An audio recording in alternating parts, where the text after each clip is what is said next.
Sabe aquela sensação de que existe alguma coisa, uma barreira invisível que separa a gente da vida que a gente realmente deseja? Hoje a gente vai explorar exatamente isso. O que tem do outro lado dessa barreira? É uma sensação que muita gente conhece, né? De parecer que existe uma parede de vidro. A pessoa consegue ver o sucesso, a plenitude, a liberdade. Tá tudo logo ali.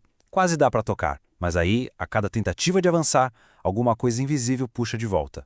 É exatamente como estar diante de uma parede de vidro. E o que é essa fronteira? Que força é essa? A gente logo pensa que é falta de dinheiro, de tempo, de oportunidades, mas a fonte revela que não é nada disso. É algo muito mais fundamental. É como uma névoa fria e paralisante chamada medo. E aqui a perspectiva muda completamente. E se o medo não for um sinal para recuar, mas sim um guia? E se ele estiver apontando exatamente para onde o crescimento está? Isso muda o jogo todo. O medo deixa de ser um inimigo para se tornar um portal. Ok, vamos mergulhar na raiz disso. Por que sentimos esse medo de uma forma tão intensa? A resposta, e isso é libertador, não está numa falha de caráter, mas sim na nossa biologia. Vamos entender quem é esse nosso carcereiro interno. E aqui está o ponto crucial. Nosso cérebro ainda opera com um software de 50 mil anos atrás. Para nossa amígdala, qualquer mudança significativa, abrir um negócio, mudar de carreira, é interpretada como uma ameaça mortal, igual a um predador na selva. Então ela nos sabota para nos manter seguros no conhecido, mesmo que esse conhecido seja infeliz. Não se trata de uma falha pessoal, é um mecanismo de sobrevivência que ficou desatualizado. E isso cria um conflito interno gigantesco. A gente se torna especialista em sobreviver, em se manter na zona de conforto. Mas somos completos amadores quando se trata de realmente viver, de entrar na zona de crescimento.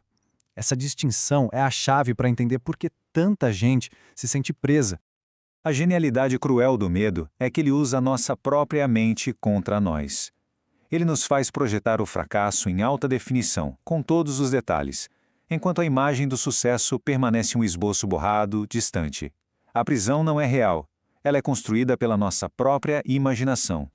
Certo, mas como quebramos essas grades imaginárias? Como é que a gente transforma essa compreensão em ação? Vamos passar para as ferramentas e ver como essa jornada se torna prática e totalmente realizável. A estratégia não é um salto heróico, mas sim a desconstrução sistemática da ameaça. Primeiro, exposição gradual. Se o medo é de falar em público, fale para o espelho, depois para um amigo. Segundo, racionalize. O pior cenário geralmente é só um desconforto temporário. E terceiro, e talvez o mais importante, haja antes de se sentir pronto. A coragem não vem antes da ação, ela é o resultado da ação. Então, o que acontece quando esses passos são dados? O que existe quando a travessia é finalmente feita? No momento em que a decisão de agir é tomada, mesmo com medo, algo extraordinário acontece. A barreira que parecia tão sólida simplesmente se desfaz. A percepção da realidade muda completamente. E a grande revelação é essa. O medo que parecia um monstro externo era, na verdade, interno.